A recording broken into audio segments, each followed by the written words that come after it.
Score 360 out of 360 in NEET Biology after this video. हाँ, इस video के बाद मैं ये गारंटी दे सकता हूं कि आपके बायोलॉजी में नंबर तो जरूर इंक्रीज होंगे। अब आप सोच रहे होंगे क्यों भाई, हम तुम्हारी बातें क्यों सुने? तो first of all, I am NEET qualified. I have qualified NEET in 2024 and I am also National Standard Examination in Biology qualified. I am among the eight selected students of my state. So मैं biology में तो आपकी मदद कर ही सकता हूं। आपको ये वीडियो एंड तक क्यों देखना चाहिए? तो आपको वीडियो ये एंड तक इसलिए देखना चाहिए क्योंकि in this video you will get to know about what's stopping you to score 360 out of 360 in biology, who should read exactly coaching modules and who should read only NCERT in biology by working on these varieties of question. किस variety भाई? अरे video में आगे बताऊंगा, and तक तो बने रहो। Power of NCERT in making notes. हाँ, क्या हम NCERT को ही अपने शॉर्ट नोट्स में बदल सकते हैं? ये भी बताऊंगा। फिर तो बहुत इंपॉर्टेंट बात है कि आयुष भाई के एलियन कोचिंग का ऑफलाइन नोट्स और जो खुद से जो भी बनाए ताकि आप लोग रेफर करके अपना भी बना सको। फिर आगे बताऊंगा कि आप मिस्टेक नोटबुक पे कैसे काम कर सकते हो एंड अपना प्रिपरेशन को एक नेक्स्ट लेवल ले जा सकते हो। और फाइनली इस वीडियो को हम एंड करेंगे by telling you that how to heal your memory by re-revising. ये जो वीडियो का लास्ट सेक्शन होगा ना, ये बदल देगा सब कुछ। गेम बदलने वाला यही फैक्टर है जो एक प्रॉपर एवरेज और एक फेलियर को डिफरेंशिएट कर देता है।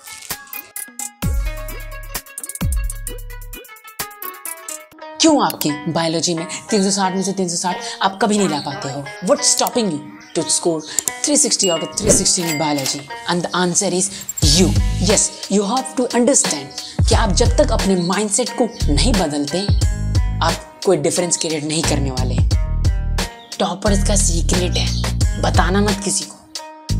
They don't know how to complete their target. They know only one thing कि मैं कैसे भी कर लूंगा। बस ये जो अंदर से रहता है ना कि I will do this work anyhow। जैसे कि आपने 2 साल पहले कुछ टारगेट रखा हो, बस आपको यही सोचना है कि हाँ मैं कैसे भी करूंगा, लेकिन मुझे नहीं पता, लेकिन मैं कोई भी मेहनत करने के लिए तैयार हूँ। I will not step back और मैं हर एक स्टेप परफेक्टली करूंगा और आखिरी दम तक लड़ूंगा। हाँ, यही थिंकिंग प्रोसेस आप अपने अंदर लाओ और आप डिफरेंस को जरूर देखोगे।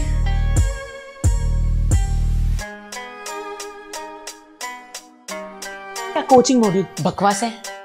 Who should read NCERT और NCERT के साथ किसको किसको कोचिंग मॉड्यूल भी रेफर करना चाहिए? ये क्वेश्चन का आंसर देने के लिए मैं पहले आप लोगों को 2 ग्रुप्स में डिवाइड करने वाला हूँ। फर्स्ट जो फ्रेशर है 11th और 12th वाले, दूसरे जो ड्रॉपर्स है यानी कि 12th पास वाले। मैं ड्रॉपर्स को बस सीधा मैसेज देना चाहूँगा, आप NCERT को 99% रेफर करें। आपको खैर कोई दूसरा बुक रेफर करना पड़ेगा। क्यों? क्योंकि आपको पहले से आइडिया है टॉपिक्स के बारे में, बस आपको अपनी कमियों पे काम करना है। रही बात 11th एंड 12th वालों की, आप लोग एकदम नए होते हो इस फील्ड में। आप अगर कोचिंग में हो, आपने कोई कोचिंग ज्वाइन किया है, तो आपको वहाँ पर एनालाइज करना है कि कोचिंग में कैसे पूछे जा रहे हैं क्वेश्चंस। तो मेरी एलियन कोचिंग में काफ़ी सारे क्वेश्चन ऐसे होते हैं जो उनके मॉड्यूल बेस्ड होते हैं। तो कोचिंग में सर्वाइव करने के लिए अगर उनके कोई टेस्ट में अगर ऐसे क्वेश्चन आ रहे हैं, तो आप मैं शुरू में बोलूँगा पढ़ो, ताकि आप कोचिंग में एटलीस्ट सर्वाइव कर पाओ। क्योंकि इनिशियल मोरल स्ट्रांग होना चाहिए, बाद में जाके आप जो भी करो, लेकिन पहले करो। कोचिंग मॉड्यूल इतना भी खराब नहीं है, मैं बताऊंगा उसको कहाँ जरूरी है, लेकिन आपको पहले अपना NCERT को एकदम से स्ट्रॉन्ग रखना है। अगर कोई पर्टिकुलर चैप्टर आप प्रिपेयर कर रहे हो तो NCERT आपका 100% क्लियर रहना चाहिए, हर एक लाइन क्लियर रहना चाहिए। और यहाँ पर आती है कोचिंग मॉड्यूल की बारी। सपोज आपने कोई पैरा पढ़ा, हर पैरा के साइड में कुछ जगह रहता है, सपोज वो पैरा आपको समझ नहीं आया, आप क्या करोगे? कोचिंग मॉड्यूल या फिर जो भी रेफरेंस बुक है आपके पास वो उठाओ, उससे पढ़ो, समझो, इंग्लिश को अंडरस्टैंड करो। आप वहां से जो समझोगे, अगर आपको क्लियर हो जाता है तो NCERT के वो साइड वाले जगह में पॉइंट वाइज उसको मेंशन कर दो। हाँ, ये पैरा यही कहना चाहता था जो मुझे डिफिकल्टी हो रहा है समझने में, और अगर फ्यूचर में रेफर करूँ तो एकदम से अच्छे से जल्द वो पैरा आपको समझ आ जाए। अगर आप कोचिंग मॉड्यूल पढ़ रहे हो तो वहाँ के क्वेश्चंस अगर आउटडेटेड है तो उसको ना लगाए। मैं आगे बताऊंगा किस वैरायटी के क्वेश्चन लगाने हैं।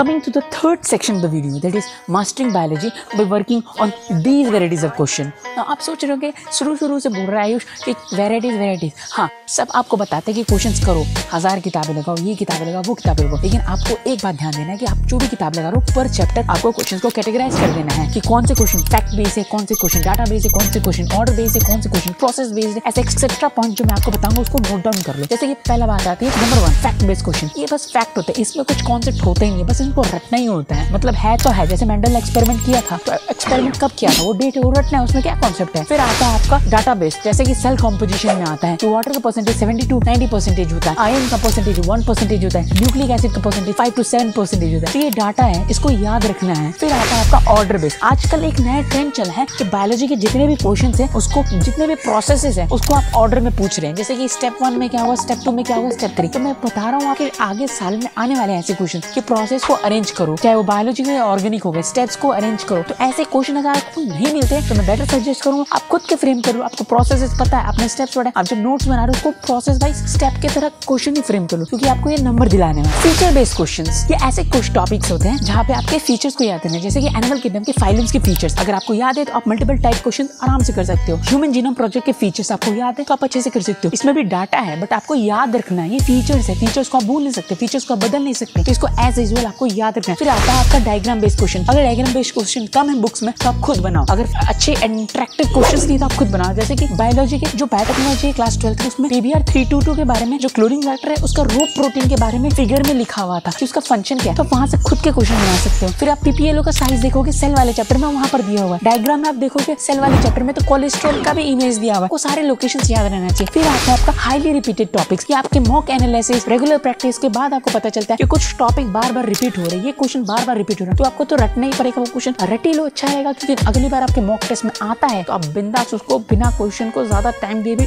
टिक कर सकते हो।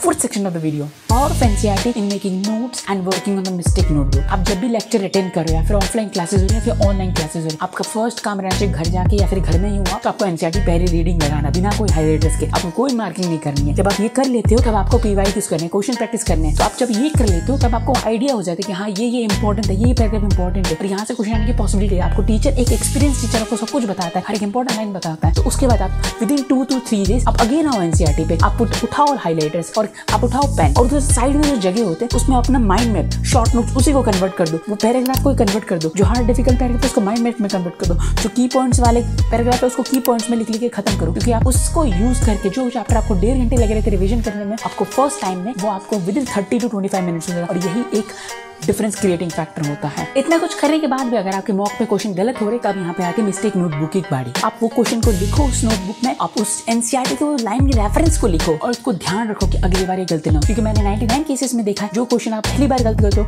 वो अगली बार गलत करने की संभावना ज्यादा रहती है।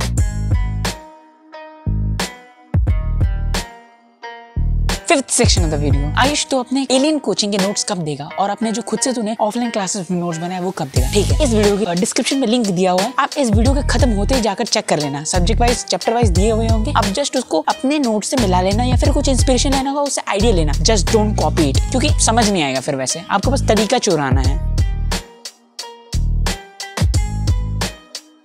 सोर्स टू प्रैक्टिस, हाँ आपको मार्केट में काफी किताब मिल जाएंगे। मैं पर्सनली कोई किताब का नाम नहीं बताने वाला हूँ, मैं आपको बताने वाला हूँ क्या किताब कैसे सेलेक्ट करना है। अगर जिस किताब में एनालिटिकल बेस्ड क्वेश्चन, जिस किताब में कॉन्सेप्चुअल बेस्ड क्वेश्चन, जिस किताब में मल्टीपल ऑप्शन बेस्ड क्वेश्चन है उसको सेलेक्ट करो, क्योंकि मार्केट में पुराने बुक्स भी है और वैसे अब सवाल आ नहीं रहे नीट में और आएंगे भी नहीं, तो पुराने एडिशंस की बुक में लेने को मना करूंगा। अगर उनमें अपडेट आ रहा है तो आप लो, वो भी नीट में जैसे सवाल पूछ रहे हैं, वरना डोंट फॉलो देम। और ये ध्यान रखना एनालिटिकल क्वेश्चन करना और आउट ऑफ NCERT कम ही जाने का कोशिश करना, क्योंकि उधर से सवाल बिल्कुल नहीं आने वाला, 0.1% चांस है, और आता भी है तो वो क्लू दे देता है NTA ऑप्शंस में। तो सतर्क रहिए और फालतू की चीजें कम प्रैक्टिस करिए।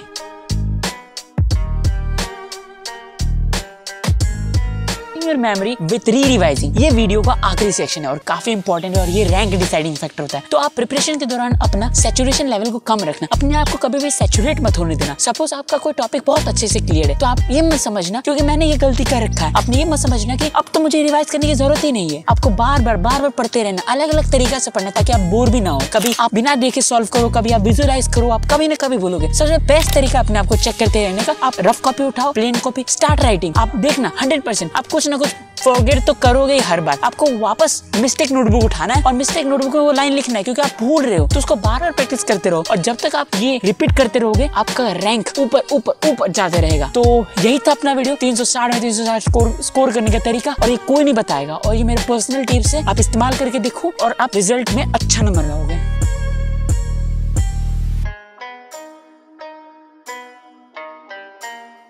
on the track.